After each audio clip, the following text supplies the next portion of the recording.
apakah penegak hukum saat ini masih seperti dulu?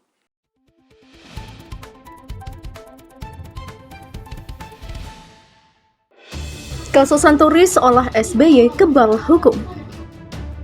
Barangkali nasib saya dibeginikan terus ya. Tidak baik kalau negeri kita makin subur fitnah, hoax, tuduhan-tuduhan tidak berdasar.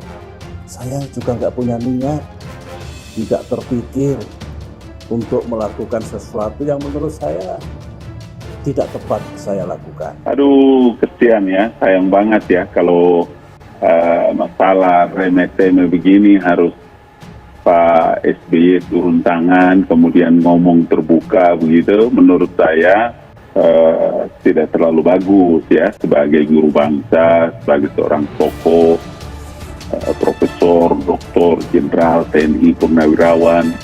Urusan politik bagi Presiden Joko Widodo sudah selesai dengan dirinya. Seluruh waktu dan pikiran Bapak Presiden itu adalah memberikan pelayanan yang terbaik kepada kepentingan bangsa dan negara. Karena SBY lebih kepada sebenarnya ingin mencari panggung saja di dalam semua isu-isu nasional dengan pertanyaan-pertanyaan kepada Pak Jokowi. Ya kenapa fokusnya kepada Pak Jokowi? Karena dia merasa bahwa dia punya level yang sama dengan Jokowi yang seorang presiden.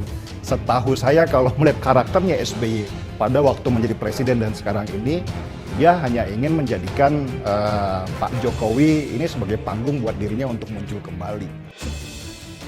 Selama 5 tahun berkuasa di periode kedua, Presiden ke-6 Susilo Bambang Yudhoyono atau SBY diguncang isu skandal korupsi Bank Senturi. Bailout senilai 6,7 triliun rupiah ini selalu dikaitkan dengan SBY dan Budiono sebagai wakil presiden. Budiono ikut terseret skandal Bank Senturi karena pada saat kasus ini bergulir, dia menjabat sebagai Gubernur Bank Indonesia. Dugaan keterlibatan SBY semakin menguat ketika dirinya memilih Budiono sebagai calon wakil presiden, tak lama setelah skandal Bank Senturi mengemuka. Duit triliunan tersebut disebut-sebut untuk membiayai kampanye SBY Budiono di Pilpres 2009 yang akhirnya menang.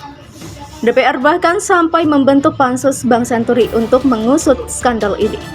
Namun hingga 5 tahun bergulir, KPK baru menetapkan Deputi Gubernur BI Budi Mulya dan Siti Fajriah sebagai pihak yang bertanggung jawab dalam skandal tersebut.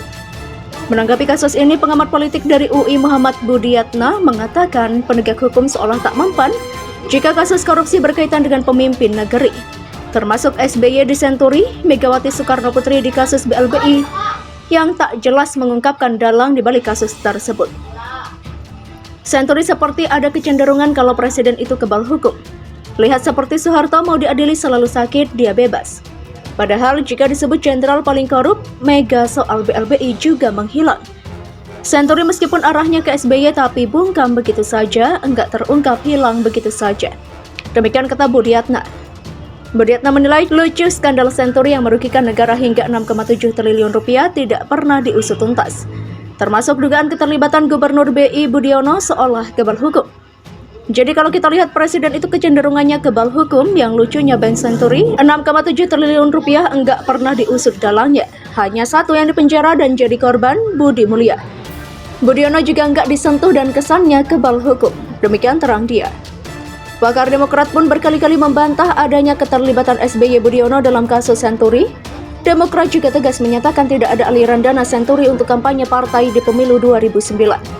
Namun Budiatna menerangkan jika pengusutan kasus Senturi harus tetap berlanjut, tak bisa berhenti hanya sampai Budi Mulya saja.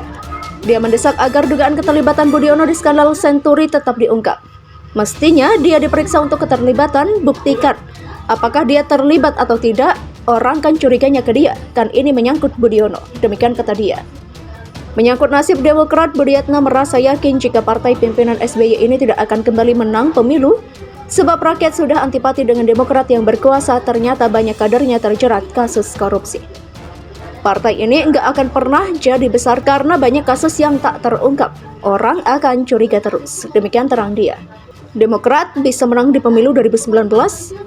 Kecil karena figur SBY tidak ada lagi tokoh di bawah dia dikuasai semua. Anaknya, Edi Baskoro Yudhoyono jadi sekjen. Itu enggak benar. Kalau mau jadi partai besar enggak kayak gitu. Membuat kerajaan jadinya. Kalau bagus kan enggak apa-apa, dia kan enggak populer. Orang enggak tahu siapa dia. Demikian pungkasnya.